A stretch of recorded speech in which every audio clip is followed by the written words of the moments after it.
Secretary Kennedy is endangering the health of the American people, now and into the future. Secretary Kennedy must resign. In his place, President Trump must listen to our doctors and scientists and nominate a Secretary of Health and Human Services and a CDC director who will protect the health and well-being of the American people. So recently, Bernie Sanders issued a dire warning about what's happening with the healthcare system, and boy oh boy, we are looking at very dark times ahead. Basically, RFK decided to fire CDC Director Dr. Susan Monarez simply because she chose to side with science instead of the pseudoscience that RFK is promoting. Now, let me make it very clear from the start, unlike RFK, Dr. Susan is actually an expert in her field, and her decisions were based on scientific data. But because RFK is essentially Liver King 2.0, the only difference being that RFK works out in jeans while Liver King does it in shorts, you end up with decisions that not only make no sense whatsoever, but also endanger the very people he is supposed to be protecting. Now, let's see what Bernie had to say because he lays it out perfectly. Thanks very much for joining me. Dangerously, President Trump and Health and Human Services Secretary Robert Kennedy are wreaking havoc on our already broken and dysfunctional healthcare system. I love the slogan. It's a great slogan. Make America healthy again. Fantastic. Unfortunately, the Trump administration is doing just the opposite. You don't make America healthy by throwing 15 million people off the healthcare they have, which is what Trump's big, beautiful bill does. You don't make America healthy by, as a result of these Medicaid cuts, shutting down or creating a decline in services for hundreds of nursing homes, community health centers, and hospitals throughout the country. But it gets even worse than that. Secretary Kennedy has just fired the head of the CDC, Dr. Susan Monarez, who has been on the job for just a few weeks. Her crime? Well, she refused to be a rubber stamp for Kennedy's anti-vaccine conspiracy theories. That is her crime. That's why she was fired. In other words, she believes what virtually the entire medical and scientific community believe, and that is that vaccines are an enormously important public health tool which protect the health and welfare of our children and all Americans. It is a bit absurd to have to say this in the year 2025, but let me say it. Vaccines are safe and effective. Let me say it again. Vaccines are safe and effective. Now, to give you a little bit more details about what RFK is doing, he's basically cutting $500 million in funding for any vaccines that use mRNA technology. Those obviously include the COVID vaccines, but even worse, there were scientists working on a vaccine to fight cancer using mRNA technology. And because of these cuts, that research might go down the drain simply because it has the initials mRNA in it. So here's an article that pretty much explains how this could have worked. Cancer treatment has traditionally relied on chemotherapy, a blunt instrument that attacks all rapidly dividing cells, often causing many side effects. However, new NIH-funded research using mRNA technology is showing a smarter way to fight cancer. Messenger RNA mRNA vaccines, first used for infectious disease, are now being assessed as treatments that can train the immune system to attack tumors. mRNA vaccines work by teaching the body's cells to make proteins that look like parts of cancer cells. This training helps the immune system recognize and attack cancer more effectively. Unlike regular vaccines that prevent diseases, mRNA cancer vaccines are designed to help the body fight existing cancers. So for years we were like, man, with all this technology, wouldn't it be cool if we could invent something that could fight cancer? And finally, somebody is working on it, but because we have a guy who drinks methylene blue, a fish tank cleaner, as the head of HHS, all that research might be lost simply because RFK doesn't like and certainly doesn't understand how mRNA technology works. Now, let's go back to Bernie because he lays it out perfectly with facts over feelings, something the right likes to claim all the time.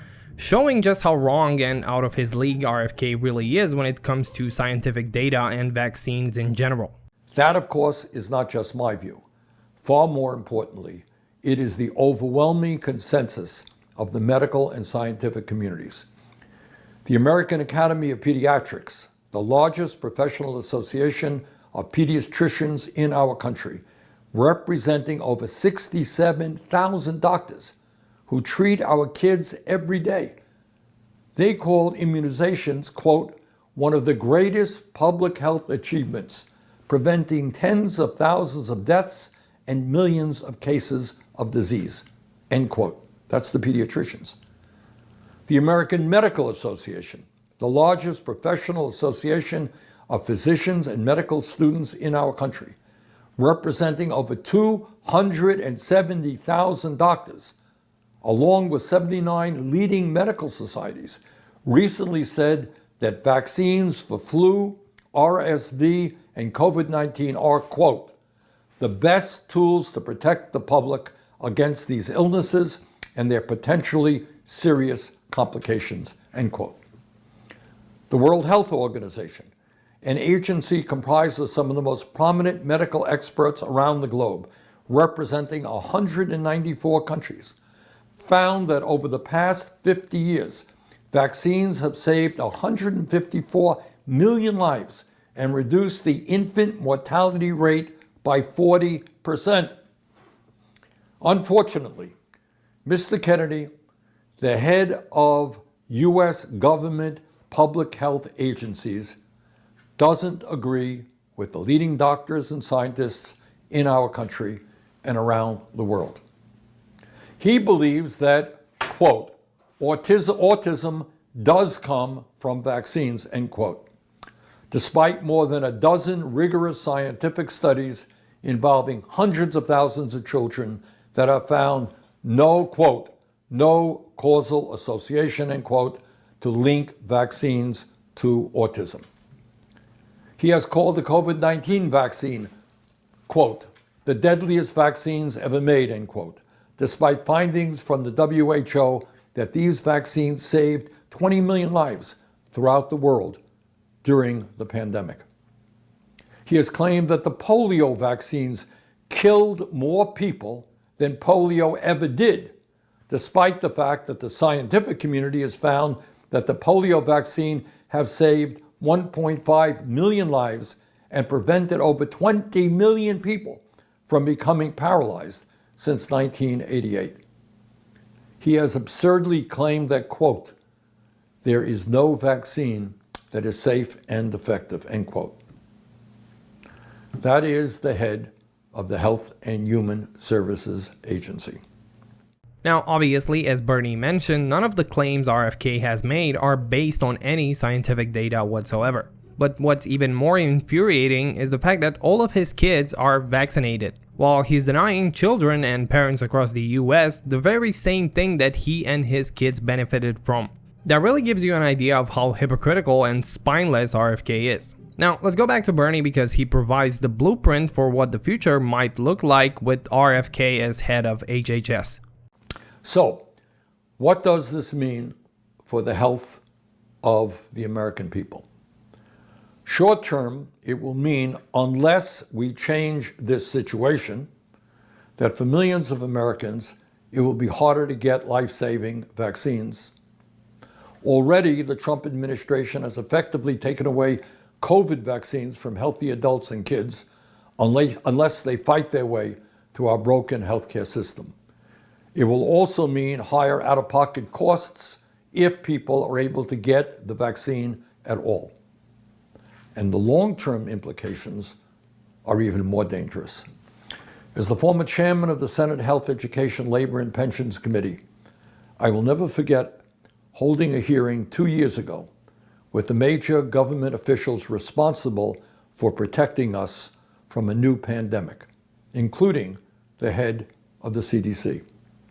Without exception, every one of these agency heads said that while they could not predict the exact date, there will be a future pandemic, and we must be much better prepared for it than we are today. Unfortunately, despite that reality, Secretary Kennedy's actions are making a dangerous situation even worse by defunding the research that could help us prepare for the next pandemic. In August, he canceled nearly $500 million in research for the kinds of vaccines that helped us stop the COVID pandemic. Secretary Kennedy is endangering the health of the American people, now and into the future.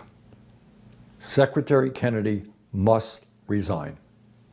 In his place, President Trump must listen to our doctors and scientists and nominate a Secretary of Health and Human Services and a CDC director who will protect the health and well-being of the American people, not implement dangerous conspiracy theories.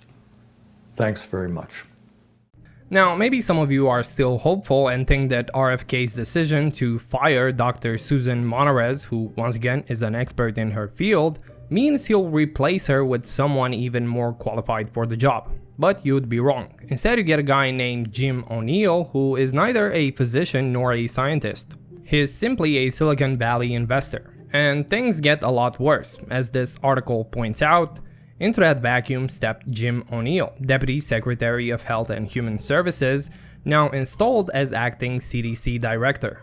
O'Neill's resume breaks sharply with CDC tradition. A Bush-era HHS official turned Silicon Valley investor, he is neither a physician nor a scientist. An unusual profile for the agency's top post.